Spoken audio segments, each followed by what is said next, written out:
Je me nomme Sylvain Florian Pangou Mbembo. Je suis, dans la vie de tous les jours, je suis un officier général de la gendarmerie nationale, actuellement en poste au ministère de la Défense en qualité de secrétaire général. J'ai derrière moi plus de 30 ans de service déjà, précisément 35 ans de service. Mais à côté de cette vie professionnelle, je me suis intéressé au sport depuis ma tendre enfance. J'ai commencé à jouer au handball à toutes les catégories dans mes années, disons, collège. Et à l'issue de mon bac, j'ai intégré la vie professionnelle, donc la gendarmerie nationale, ce qui m'a un peu mis en dehors des terrains. Et j'ai repris contact avec le monde sportif, donc la famille du handball, à la faveur d'une affectation à l'intérieur du pays, où j'ai été vice-président de ligue, président de la mutuelle des anciens handballeurs de cette province-là. Ne pas la citer, c'est dans l'Ouest-Maritime. Et la mobilité professionnelle m'a ramené à Libreville et c'est comme ça que, arrivé en 2021, les échéances électorales au sein de la fédération à laquelle j'ai postulé et ce qui m'a fait remporter les élections de mon premier mandat, 2021-2024. Et l'année dernière, nous avons procédé aux élections à nouveau puisque cette Olympiade-là était arrivée à son terme et ce qui a valu ma réélection pour cette année. Monsieur le Président, vous entamez un deuxième mandat à la tête de la FEGAHand. Est-ce qu'il y a 2-3 choses importantes que nous pouvons retenir de votre premier mandat? Et qu'est-ce que vous auriez voulu faire dans le premier mandat que vous espérez rattraper dans le deuxième? Alors, la chose fondamentale que nous avons pendant ce premier mandat, c'était déjà la restructuration de la fédération en termes d'organisation, en termes de texte et aussi en termes de, j'ai envie de dire, de discipline. Je regrette d'avoir pas pu organiser une compétition statutaire. Et bon, et là, tout simplement, c'est pas que la volonté a manqué, mais les administrations ou les organismes qui devaient nous accompagner dans cette organisation-là n'étaient pas au rendez-vous et c'est un peu le bémol de ce mandat-là. Et c'est d'ailleurs pourquoi ce nouveau mandat s'inscrit dans la continuité et mais en insistant sur la compétition. Pour le mandat cette fois, nous allons, quel qu'en soit le prix, faire jouer au moins les compétitions nationales qui ressortent de la responsabilité de la fédération. Monsieur le Président, est-ce qu'en arrivant au handball, vous saviez que pendant des années, le handball était la discipline numéro 2 dans le pays? Est-ce qu'aujourd'hui, vous avez une ambition assumée de renouer au handball sa couleur initiale? Elle n'a pas perdu de ses lustres. Cette couleur-là reste toujours vivante et vivace. Le handball se joue au niveau des provinces, donc au niveau des ligues. Comme je vous disais tantôt, le problème, le bémol, c'était au niveau des compétitions nationales. Mais les compétitions nationales sont statutaires. Tirant les enseignements du mandat précédent, c'est ça, en tout cas, notre cheval de bataille, faire jouer la Coupe du Gabon, notamment, parce que, à côté de la fédération, il y a la ligue semi-professionnelle qui doit organiser le championnat. Mais elle aussi, elle est confrontée au même problème que la fédération. Mais ensemble, nous allons trouver des solutions pour faire jouer ces compétitions-là. Si on vous demandait là, tout de suite, à moi qui ne suis pas du milieu du handball, est-ce que le handball gabonais se porte bien, Monsieur le Président? En toute honnêteté, quel est le diagnostic que vous faites là, tout de suite? Je dirais oui, parce que il y a des handballeurs. Mais il y a naturellement des choses à améliorer. Nous avons commencé à faire un toilettage au niveau des textes. On va continuer, on va poursuivre. Nous allons également encourager les associations à se structurer. Parce qu'il ne s'agit pas que de jouer, mais le jeu est encadré. Et c'est tout cet environnement-là qui précède le jeu qu'il faut également, j'ai envie de dire, normaliser.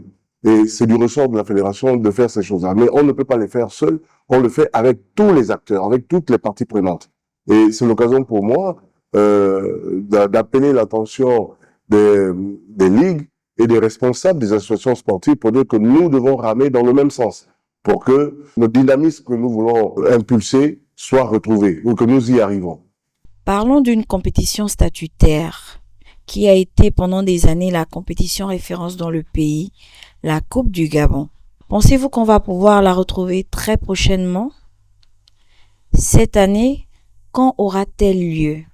J'en suis convaincu. j'en suis convaincu, elle va bien se jouer. On a commencé à travailler dessus. Je ne pourrais pas maintenant fixer les dates, mais ce qui est certain, c'est que ça pourrait se jouer avant juin ou dans la période de juin. Juin, avant les examens, en tout cas, pour les athlètes qui devraient passer les examens scolaires. Monsieur le Président, 2026, c'est une année qui débute très bien avec le championnat d'Afrique des Nations de handball qui se déroule au Rwanda. Ça va être d'un point de vue personnel votre troisième CAN. Comment se portent les Panthères du Gabon version handball? Aujourd'hui, le moral est au beau fixe. Ils sont actuellement en préparation à Kigali, avant la coupe, histoire de s'acclimater avec le relief et le climat du pays hôte de la compétition. C'est des informations qui me reviennent des échanges que j'ai avec le chef de délégation et certains membres de la délégation. Je prendrai pour citation cette sagesse de Confucius qui dirait que dans la rigueur, il y a moins des erreurs. Et le mot d'ordre qui leur a été donné, c'est de rester discipliné, parce que dans la discipline, il y a la cohésion qui se renforce, il y a l'esprit de camaraderie et l'esprit d'équipe, parce que c'est ça qu'il fallait fonder avant de la compétition. Et je pense que aujourd'hui, ils ont fait un match test qui est plus ou moins satisfaisant. Il y a 2 autres matchs tests qui vont avoir lieu avant la compétition qui va commencer le 21 janvier déjà, et nous jouons à la première heure. Quelles sont les ambitions de l'équipe nationale du Gabon dans cette CAN 2026? Le Gabon qui, sur les 10 dernières années, a quand même été une des meilleures nations de handball sur le continent africain. Alors, c'est de dire de rester toujours dans l'élite africaine, mais cette fois, nous voulons faire mieux, c'est-à-dire monter d'un palier. C'est-à-dire, au moins si nous étions au 9e rang, au 8e, eh bien, cette fois, il faut, au pire des cas, être au 7e, sinon au 6e, sinon au 5e. Voilà les ambitions affichées. Et je comprends qu'aujourd'hui aussi, il y a un réel besoin de rénover l'écurie des Panthères. Parce que notre équipe, ne nous voilons pas la face, elle est vieillissante. Et ça nous ramène dans notre programme de gestion de la fédération, c'est de ramener rapidement la formation des jeunes et surtout faire participer ces jeunes-là déjà aux compétitions, d'abord nationales, mais aussi régionales. En parlant de formation, est-ce que cela vous dérangerait, même s'il est vrai qu'il y a eu beaucoup de remous pendant la campagne, de relancer un programme qui a été un grand succès dans ce pays?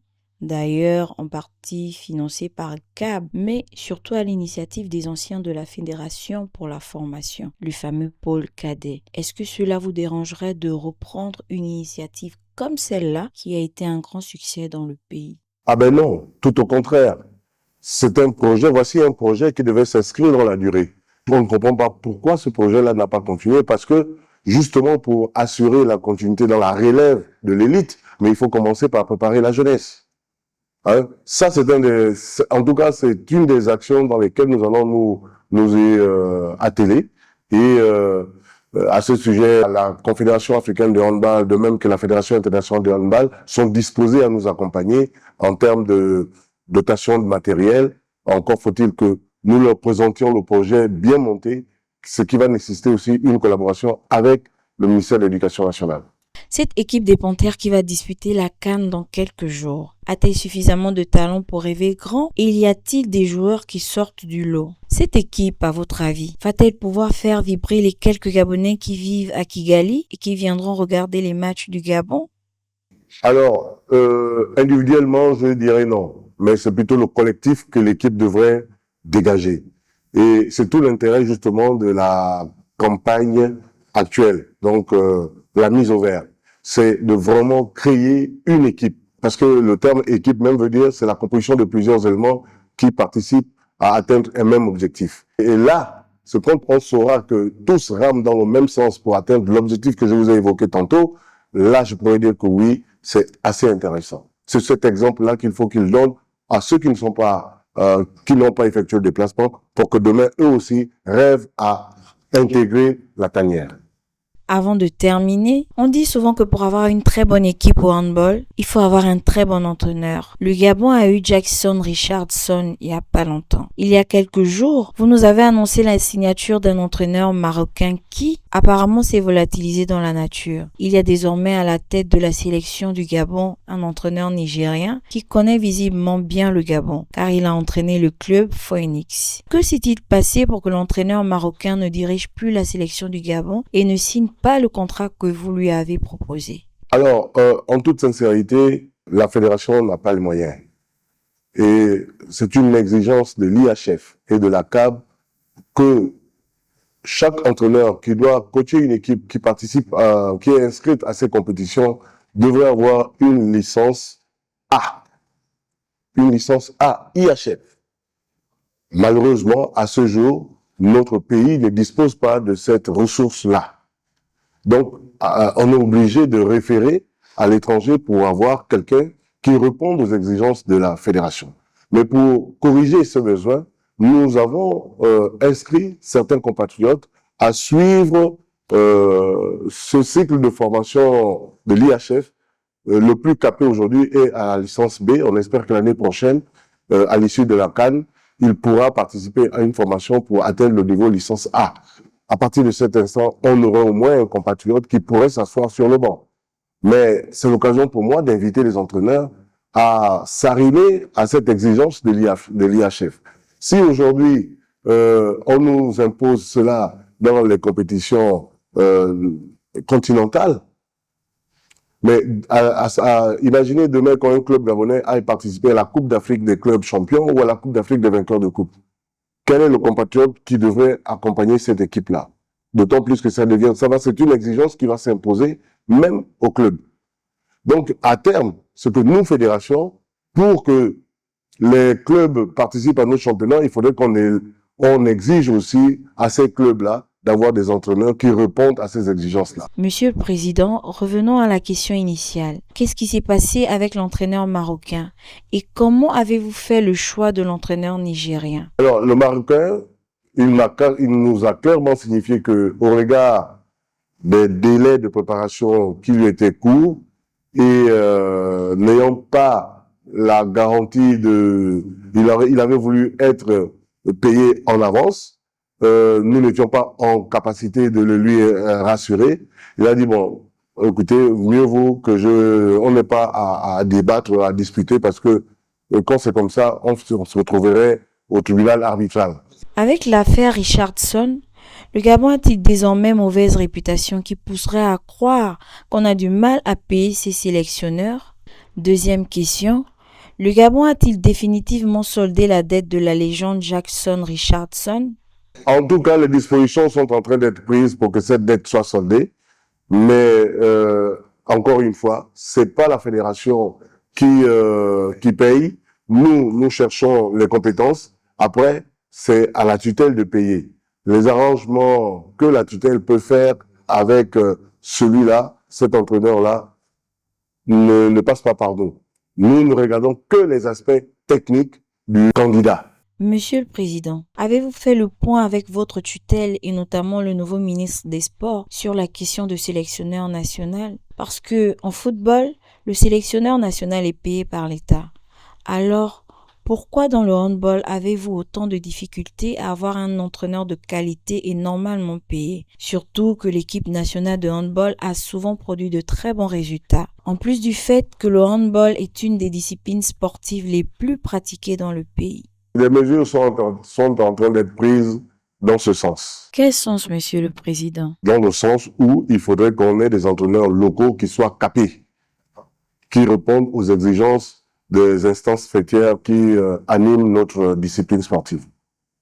Président, avez-vous un mot de fin? Et qu'est-ce que l'on peut vous souhaiter à vous et à la famille du handball pour cette année 2026?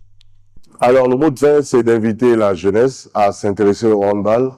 Le handball est une discipline, c'est d'abord un jeu. Et j'ai souvent coutume de dire que le handball m'a donné tout ce que j'ai pu avoir dans la vie en termes de valeur et l'esprit, le goût de l'effort, le travail assidu, l'esprit d'équipe. C'est important la solidarité. Et c'est quand on est jeune qu'on apprend toutes ces valeurs-là avec les autres. Et c'est donc inviter ces jeunes-là à venir au handball. Ils auront des enseignements au-delà des performances physiques et sportives. Hein, mais il y a des valeurs que la vie nous enseigne dans le milieu du handball. Et nous allons nous déployer à l'intérieur du pays pour que de nouvelles ligues émergent, pour que le handball vive à l'intérieur du pays, en dehors des provinces phares que sont le Oué-Maritime et l'Angoulé. Il faudrait que le handball se rejoue dans le Oué-Vindo, notamment à Makopou, que le handball se rejoue à Oyem, qu'on le joue à Franceville et à Poulamoutou et bien d'autres. Voilà un peu notre ambition pour ce mandat qui a commencé il y a quelques mois. Merci, Monsieur le Président, et à très bientôt sur AFC Sport. Merci beaucoup AFC Sport de l'opportunité que vous me donnez de m'exprimer à la communauté des handballeurs et surtout à la jeunesse gabonaise.